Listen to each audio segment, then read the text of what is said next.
Hi there and welcome to my channel. Today's project is for the Vicki Boutin design team, and the new layout that I've created actually plays with a lot of Vicki's new collection Feel Notes, and I'm having so much fun with this collection. This collection looks beautiful on camera, but up close it's gorgeous. There's so much you can do with it. So my idea, as it always works in my layouts, I start with no plan in mind. All I wanted to create, I had this idea of creating gel resist background for a layout. So my plan, I've already yesoed the foundation paper that I'm using, and all I'm gonna do is mix some of the white crayon with some of the acrylic gel. I just want the translucency of the acrylic gel, but I want the whiteness of the crayon.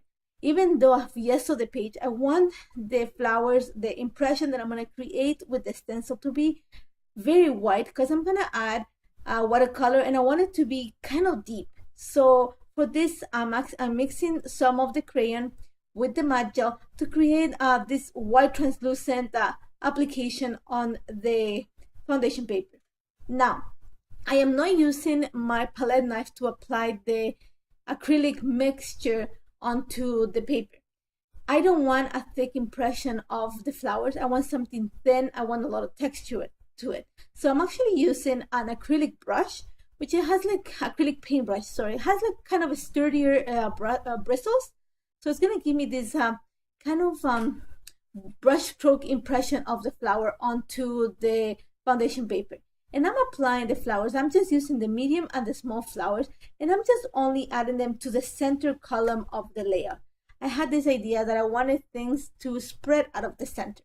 So once I have the impressions, I went ahead and pull one of the previous collections as stencils, and this one is the one that looks like a mandala, and I'm gonna use the same technique to apply a few of the little flowers details around some of the bigger flowers, and also to the center of my in this case what's gonna be my layout. Now the past few days in Toronto have been very humid and we've had rain, so it did take a while to dry. So I set it aside to dry. It took a while to dry this. While this dry, and you're gonna see later on, I took the time to stamp a lot of the new flowers and the butterflies, and the previous ones I stamped a lot of them using black archival ink onto a foundation paper, and then just use the time to cut it using the dies. But like I said, this took a while to dry, so you're gonna see the change in light. Like I said, it's been very rainy in the past few days in Toronto, so there was a lot of shadows coming into the house. Even though I'm using the lights, I couldn't get away from the shadow. So what I'm gonna do right now is I'm gonna work on adding the watercolor to create the resist on my page. For this, I am using Vicki's watercolor set, and I'm using colors. If you actually swatch the watercolors in the order that they came in the box, I am using number 9, 11, and 15. I wanted a background that was kind of masculine in color. I was thinking very summery, so I went for yellows, navy blue, and this green. And I have swatched them already, so I played around with the colors until I was happy to something that really had like an idea that I had in mind. So you're gonna see that what I'm doing is I'm just adding watercolor to my flowers that I've created, and all I'm doing is adding a little bit of water. Like I said, I yeso the page, so I know the water is gonna stay on top of the paper, and I'm gonna have time to play with the watercolor. So I'm adding a few drops of water and then a few drops of the color on top of the water, and then just using the watercolor brushes to spread it around. I want something very organic. I want the colors, I don't want blocks of color. I want the colors to mix together, but I don't want them to be muddy. So I'm gonna add quite a bit of color and let them just run in between the grooves that I created with the brush. And you're gonna see that what you're not gonna see in camera, sorry, is that in between the applications, I set it aside a little bit to dry because I wanted to create that deepness or richness in the color. And that's one of the reasons why this took quite a bit. It took quite a bit to add the colors to what I was happy with them. And one of the reasons that I wanted that deepness of the color was because for the resist, for the flowers to actually show the impression that I created, I wanted the colors to be deep so you can see the contrast between the application of the matte gel and the watercolor that I created. Now, as I continue to add the watercolors, and you're gonna see that right now I set it aside to dry a little bit, and there's still some pools of watercolor in some of the flowers, and I'm okay with that because that's just gonna dry and actually add to the richness of the color. But I'm going ahead with the same method. It actually works really well when you're creating this type of impression, when you want the watercolor to go in between the groups. The kissing technique would have worked already, and I tried it a little bit at the beginning, but when you're using the acrylic sheet, it's a little bit sturdier or harder than using just a plastic wrap. So the color stays on top, and you will still have to use the brush to push the color in between the grooves of the flowers. So having just adding droplets and then moving it around works better for this type of background. Now, before it completely set, like completely dried the watercolor, I'm gonna go ahead and use a baby wipe. And I'm doing this to clean up all the extra watercolor that has been deposited on top of the flowers that I created. And this is gonna bring the white. This is what I'm saying, that I wanted to have like those deep colors because I wanted the flowers to stand out. I did not achieve that in all the flowers. Like you see, the green is not as dark. It's darker in some places than others, but the navy and the yellow actually look quite dark. And I like how the flowers are going to stand out to the background. I love that. I love the fact that you can see the impression, and it looks very, I don't know, it looks like it was baked onto the paper. Love it. Love how this turned out. Actually, I love the combination of the colors, the fact that the colors mingle and there's those little rims of color. I love that. That for me is beautiful. Now, like I said, as I'm working on this, I'm trying to come up with ideas of what I want to document. Still nothing in mind. So my idea now is, you know what, I need to add some sort of leaves to this. So I'm using one of the new stamps. It has these little branches, and I'm actually gonna color block the stamping to what the watercolor, the corresponding watercolor that I am adding the stamp to. So I'm gonna use the color wheels, and I'm gonna use the yellow, the blue, the green, and you're gonna see use the navy. And all I'm doing is adding the stamps. I am not cleaning my stamp in between the stamping images because I want the colors to mingle. And you're gonna see that I went from the yellow to the green, and then I'm gonna go from the green to the blue, and it's gonna help me actually to create a true color of what I'm stamping. Again, I am trying to color block what I'm stamping to the corresponding color that I have on the layout. And all I'm doing is adding the stamping between the groups and between the flowers, so that it looks like it has the idea that the branches are coming from behind the flowers. That was my idea. It actually, I love how this turned out. Actually, I like how this looks. It just made it like come alive for me. Now, one of the things that you keep in mind is that when you're stamping on top of the flowers, some of the gel that you added is gonna pick up some of the ink. So all you have to do is that right away, do it right away. Use a baby wipe and just clear the gel, the flowers in this case, because the ink will stain the flowers. Because it even though it's a juicy ink, it is gonna stain the flowers. So just make sure that you clean the flowers right away. Now you see the little bucket that I just showed you, that little bowl. That's my bowl of happiness. Like I said, it took a while to stamp this, so I went ahead and stamped and die cut a lot of the images.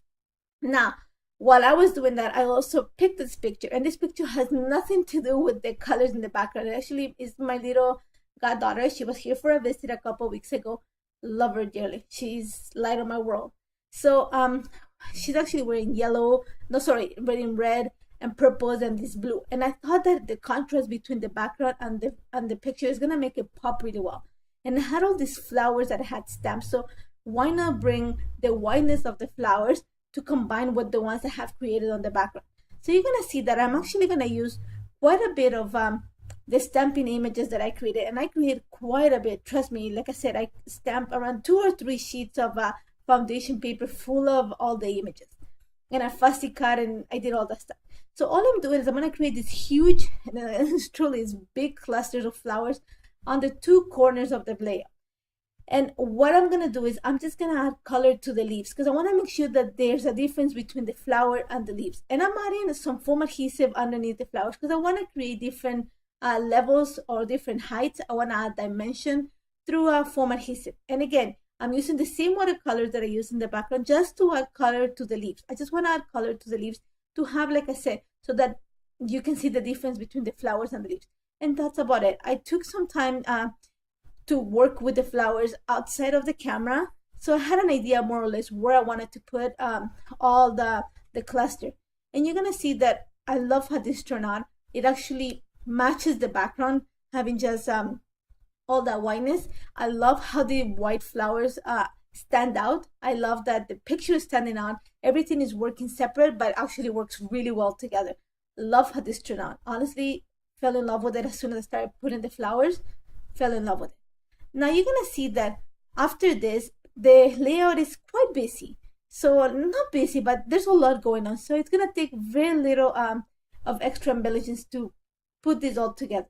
And you're gonna see that one of the things that I did is I'm just gonna play with a combination of all the Feel Notes collection and also some of all the good things collection. Sorry, but before I got there, and I just remember is that to bring some of the red in the layout in the picture. Sorry, I'm gonna bring a few pink details and a fuchsia details on some of the stamping that I created. And for this, you're gonna see that I'm gonna put some art crayon, and I'm using the beige, the fuchsia, and that little maroon color and some of the red, just to add or to color one of the butterflies, the one that looks like it's about to perch in a leaf. In my case, that's what the way I looked at it. And I'm just gonna add quite a bit of red. I'm trying to pull some of the red that's in the picture onto the butterfly. And I actually color a few of them. Also color a few of the butterflies from the watercolor stickers from the All the Good Things collection, just to add them as embellishments around the page. And you're gonna see now that the layout is gonna come together really fast. I'm just gonna embellish. It's not gonna take a lot. It's gonna take actually just a few elements. One of the things, like I said before, that I'm adding is I'm trying to bring elements that have the reds and the fuchsia. So the best way for me to work about it is to bring the watercolors and just add some of the colors that I've already used for the butterfly. One of the things that I love about the new Feel Notes release is these clear stickers. Love them. They look like a watercolor brush stroke, sorry, and I love that. I love the look of it. Now, again, I'm just looking for pieces that have a lot of red and pink, and I actually pulled some of the cardstock stickers from the All the Good Things collection. And you're gonna see that I pull a few enamel dots, and then I'm gonna add the title. And I find actually we only received one of the sheets of the stickers, and I love them. They're great. So I find this work beautiful, and I thought that was more than enough to convey what the sentiment of this layout is. Now I wanted to bring a little bit more pink, and for this I am using one of the washi tapes, and this washi tape is amazing. It says happy, laugh, hooray, and stuff like that. So I'm just adding a small strip underneath the picture, and I just make sure that the words were not cut out when I added it. And that's pretty much it. Like I said, I actually colored some extra butterflies, and I'm gonna add them, to create the clusters, one on the title and one on the top cluster. And then I just added a few lines of journal, and that's about it. It did take a while to create this layout. It actually took 2 hours in between drying and making sure that everything dried completely, but I love it. I love how this turned out. Try it. As always, if you have any questions, don't hesitate to contact me. I would love to help you. By now, a few of you will be receiving the new Feel Notes collection. It's already been shipping, and I've seen in the Vicki Boutin Mixed Media group, a few of you have already received them. Some of you have created some projects, and I cannot wait to see what you create with this collection. It's gorgeous. And thank you so much for joining me today. Don't forget to check Vicki's new stuff. Like I said, it's shipping right now, and see you soon.